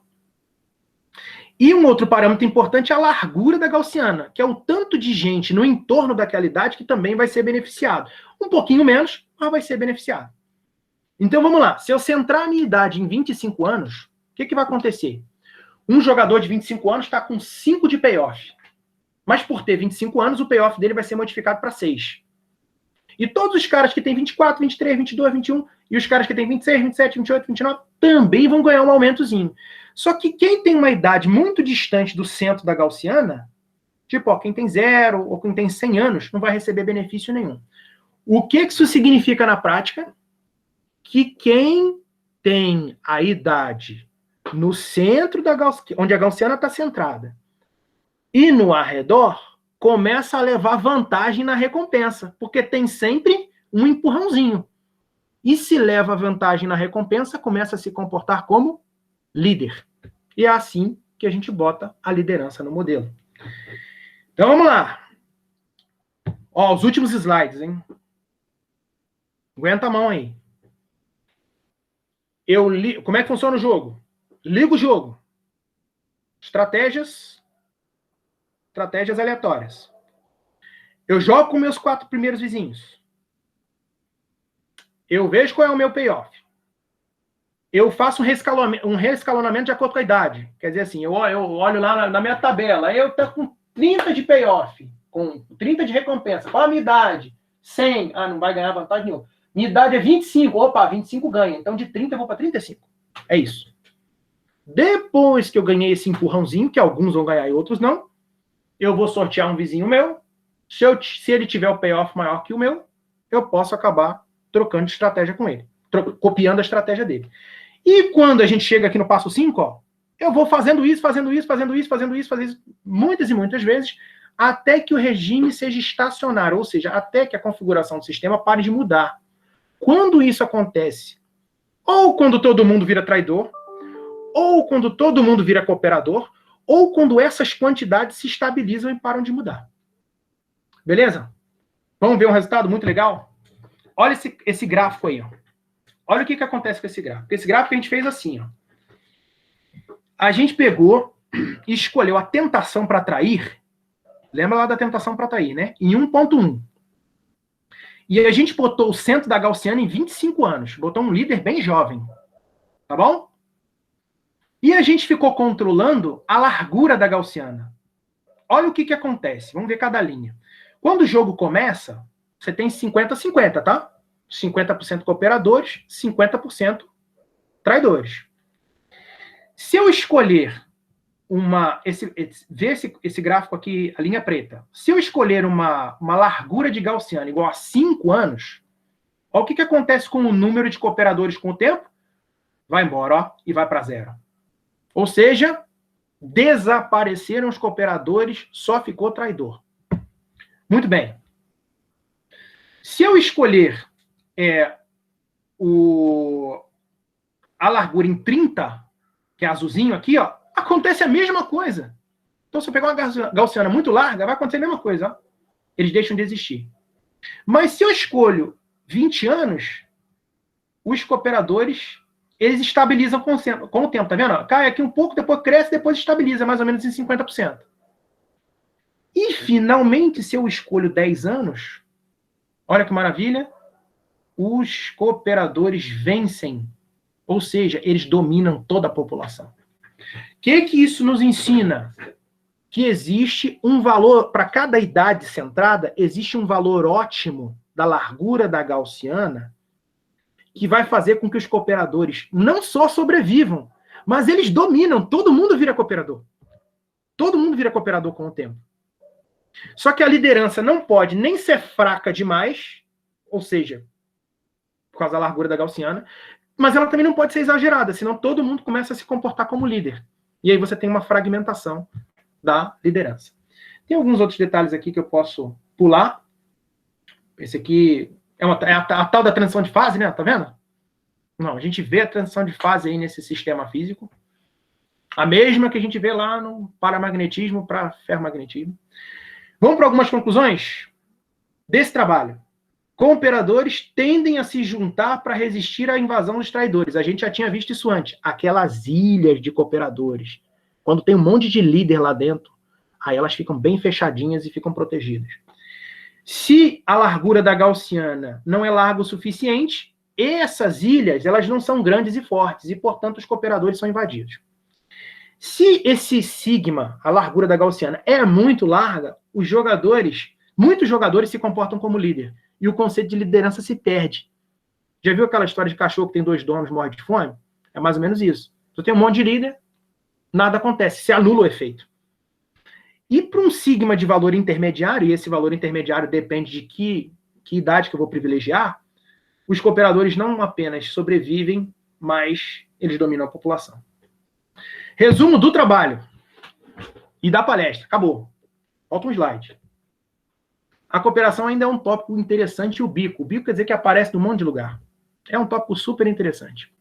Eu tenho algumas perspectivas futuras, estou trabalhando nelas agora, que é mudar um pouco desse modelo para torná-lo mais realista. Por exemplo, esse negócio de rede quadrada, não é tão realista. Existem outras configurações de rede que são muito mais realistas do que a rede quadrada. Elas se chamam redes complexas.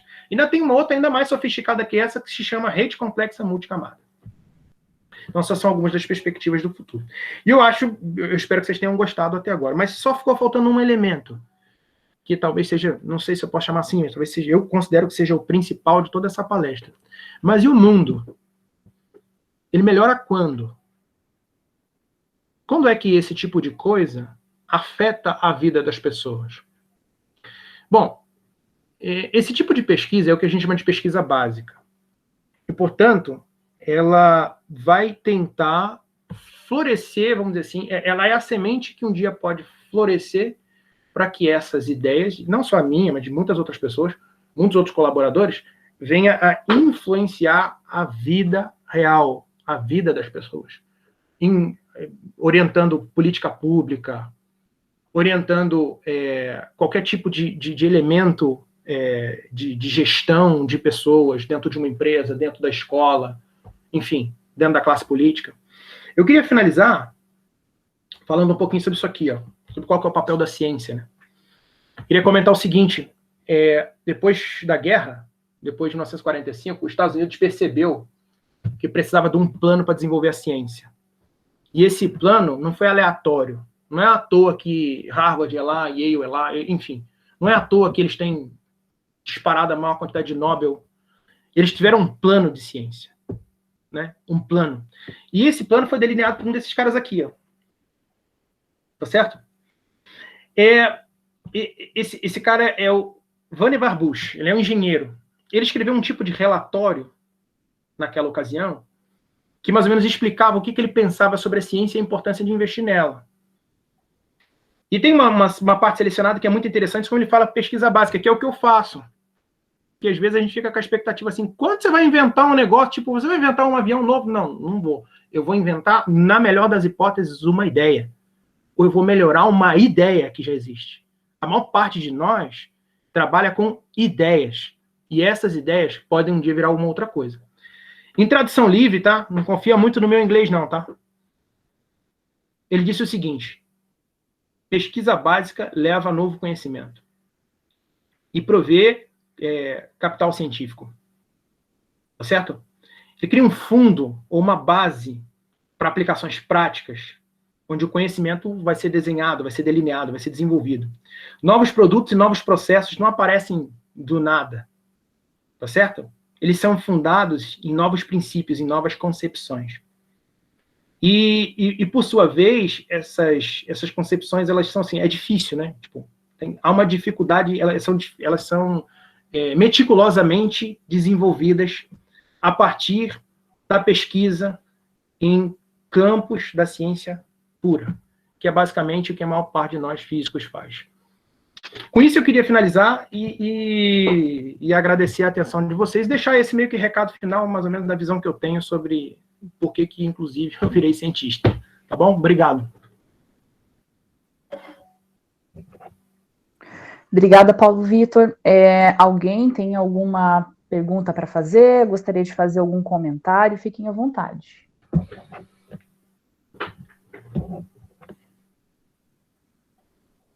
Bom, vou aproveitar enquanto o pessoal está formulando a pergunta. Eu queria saber, Paulo Vitor, se o comportamento das pessoas, pensando nesse momento de pandemia, que a gente vê assim, várias reações diferentes, dependendo da situação que a gente viva no momento. Um dia a gente está passando por um determinado problema, no outro dia a gente está passando por outro problema. Essa teoria poderia ser capaz de modelar um comportamento das pessoas, especificamente nessa época de pandemia? Sim, porque o medo torna as pessoas mais racionais. E quando ela é racional, a gente já viu, o jogador racional, ele vai sempre ver mais o seu lado. E é mais ou menos isso que acaba justificando aquele comportamento de manada, por exemplo, para comprar papel higiênico, para comprar quilos e quilos de carne, e sem se preocupar que outras pessoas podem não ter para comprar. É um pouco disso, né? E aí o que acaba acontecendo? Eu não falei sobre esse assunto, mas você lembra, talvez vocês tenham lembrado que eu falei um pouquinho que você consegue promover a cooperação, incentivando a cooperação, né? Mas lembra de um Pzinho que tinha lá naquele quadro das recompensas? Aquele P, punição. Então você também consegue estimular a cooperação punindo. É inusitado, né? Mas é. Você pode punir a traição.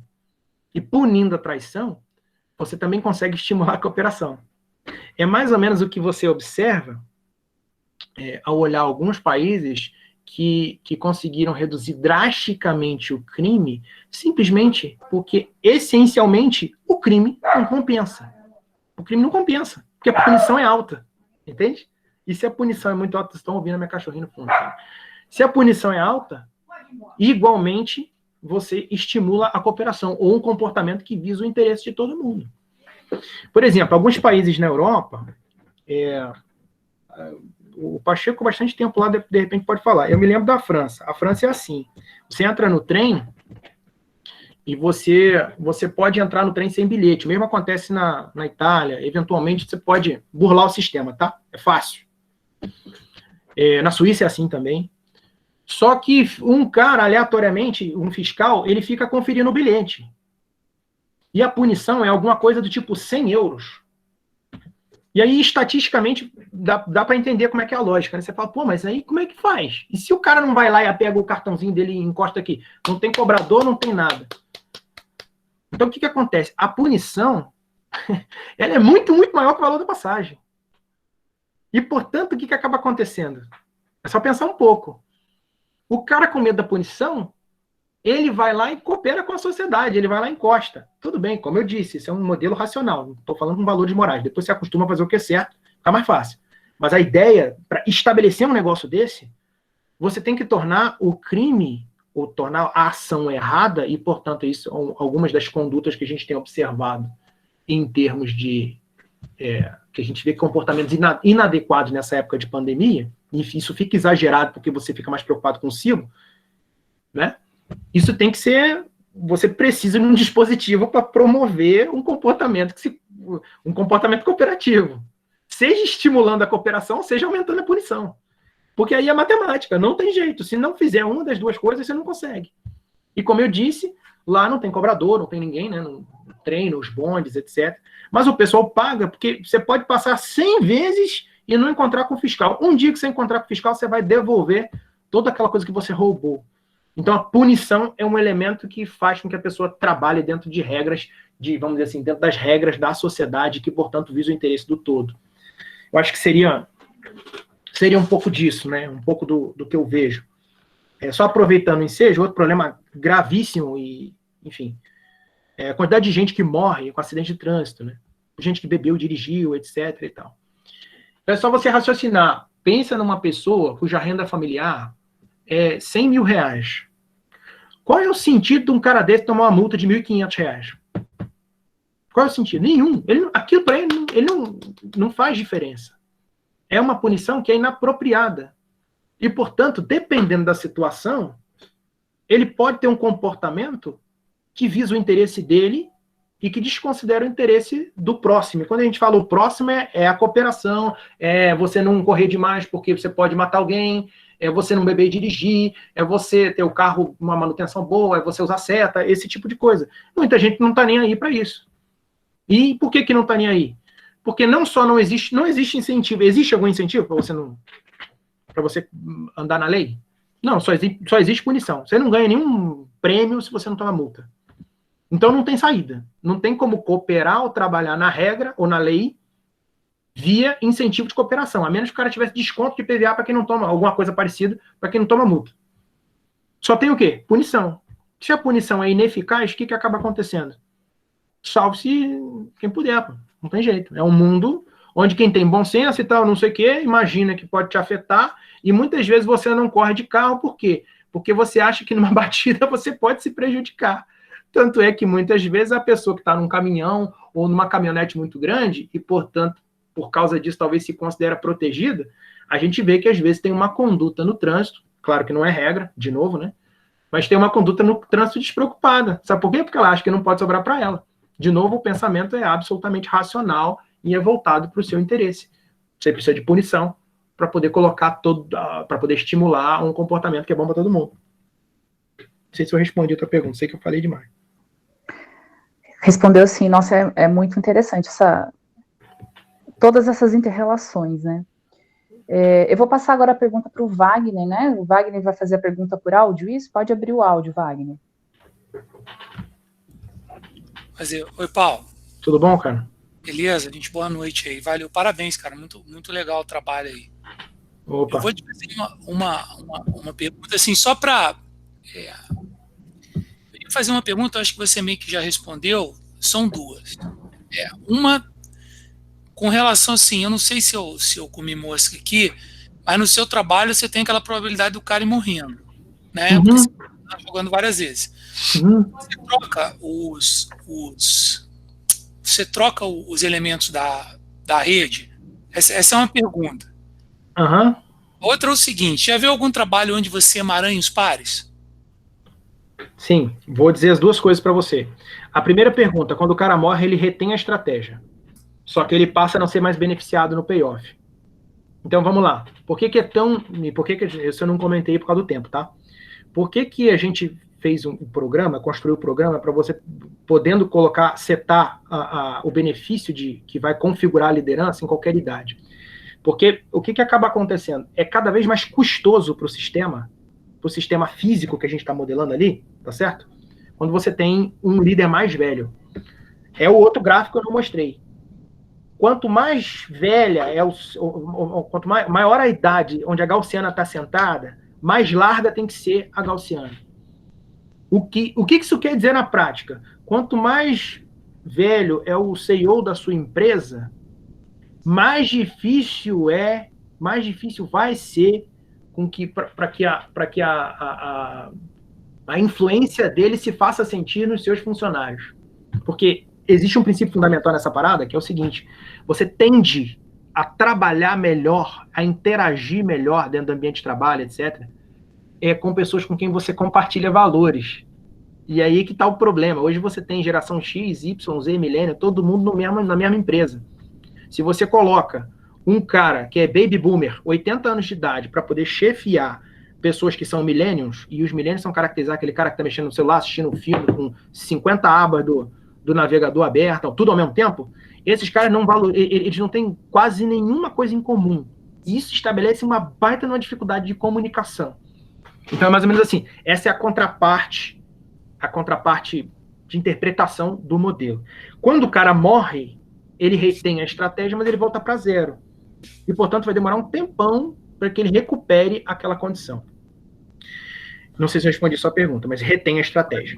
Respondeu. A segunda pergunta, existe uma maneira, você tem um emaranhamento? Tem. Uma das coisas muito legais que acontece é o que a gente chama de rede dinâmica. É uma rede que pode ir crescendo à medida que as interações estão acontecendo. Está lá no campo das redes complexas. Existem várias estratégias que as pessoas têm utilizado para poder promover a cooperação. Eu vou explicar uma só que é muito legal, que é o aparecimento de um jogador chamado loner. O loner é um cara, uma estratégia intermediária, que ele se nega a jogar. Então, ele não trai nem coopera, ele não joga. Tá certo? Ele não joga. Ele é um pixel morto na rede. Porque ele ganha a mesma coisa traindo. Quem trai ele, coopera, não interessa. Ele ganha sempre a mesma coisa. Então ele é um pixel morto. Concorda comigo? Sim. Quando um loner, vários loners, eles estão em torno de um traidor, eles bloqueiam o traidor e diminuem a influência da traição. Isso corresponde àquela parada assim, ó. Pensa numa empresa privada, tá bom?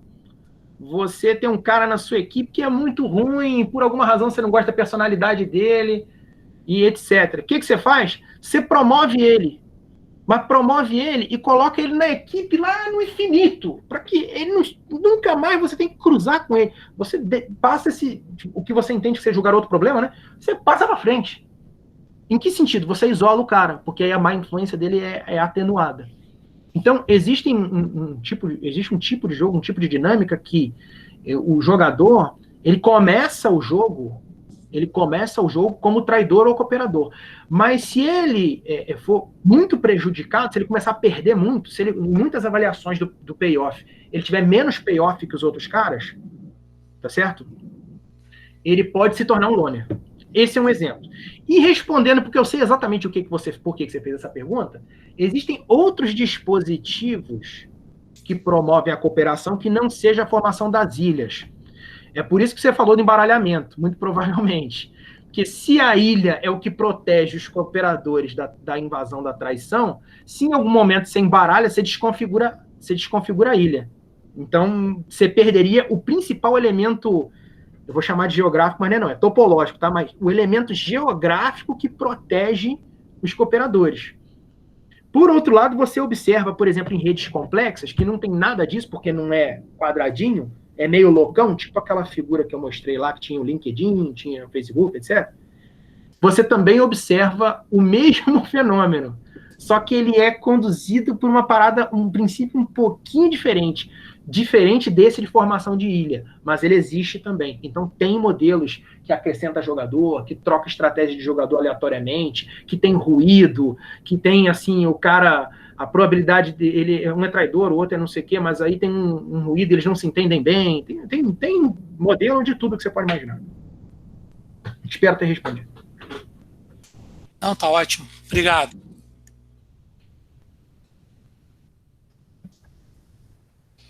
Mais alguma pergunta, pessoal?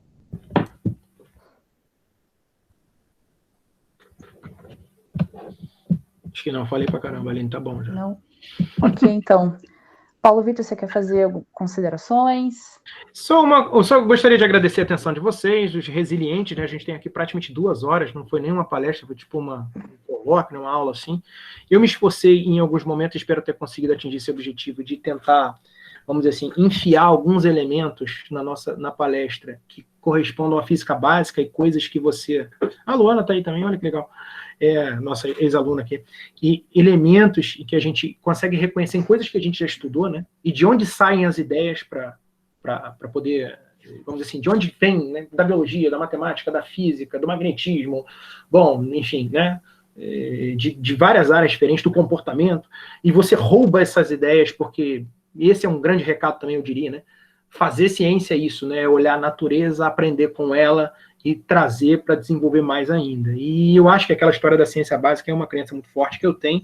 Acho que a ciência básica nunca vai acabar por causa disso. É porque ela é que refrigera as nossas ideias, né? Ela é que traz os conceitos novos para o mundo. E esses conceitos novos vão dar à luz a uma sociedade melhor em algum momento. Legal, isso. Parabéns. Acho que ficou claro para a gente assim, a importância dos modelos científicos, né, para a nossa sociedade, não só para o desenvolvimento dos conceitos e dos conhecimentos científicos em si, mas aplicações dentro da nossa sociedade, dentro do nosso comportamento. Eu acredito que tem, assim, estudos e aplicações em neurociência, e, assim, me interessei bastante. Provavelmente. Eu vou ver se tem algum artigo relacionado a isso, se você souber de algum artigo para indicar também, porque é um tema muito interessante e que mostra, né, na nossa sociedade a importância dos modelos científicos, né? Então, foi muito esclarecedora a palestra, você mostrou para a gente aí com uma linguagem matemática como que isso é definido, né? Eu acho que foi muito legal. Parabéns, eu agradeço bastante a disponibilidade, né? Tenho aqui alguns recadinhos, deixa eu só ver aqui. A lista de presença já está no chat, então se você ainda não assinou, tem um linkzinho, deixei lá.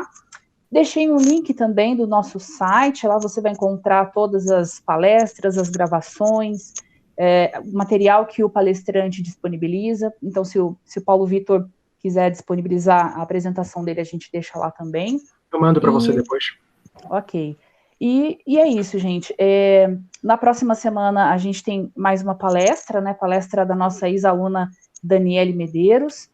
Durante a semana eu vou divulgar o tema, enfim, vou enviar e-mail para vocês, e, enfim, com o link da apresentação, e eu acho que é isso, né? Obrigada pela presença de todos. Na próxima semana a gente se vê novamente, tá bom? Fiquem com Deus e ótima semana para todo mundo aí, até semana que vem. Obrigada, Paulo Vitor. Então, eu que agradeço. Gente, boa noite, obrigado aí. Qualquer coisa pode entrar em contato por e-mail. Valeu, moçada. Boa noite para vocês, viu?